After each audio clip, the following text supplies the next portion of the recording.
also convened my entire cabinet as part of a whole of government response. And that response is to increase the number and intensity of the extreme weather events and be wary we're going to use all the resources available to the government to do it. Sound creates hurricanes. There are two guys in 2003 that lodged a patent to create hurricanes out of sound, believe it or not. And I believe they were granted their patent to create hurricanes. And maybe this is how they create the weather for us, without us even realizing it.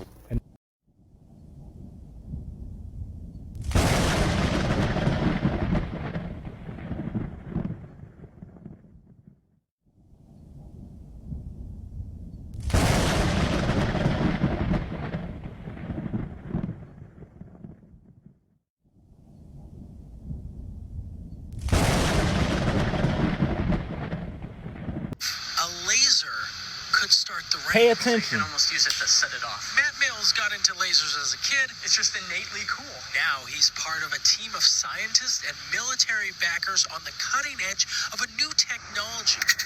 We created a cloud of our own behind Matt's lab. A few months ago, Matt's colleagues in Arizona got this working experimentally. The next step is to get it to work in the sky. Particles in the air are rubbing together, forming static electricity, and the conditions are now right, and they just need to be triggered now.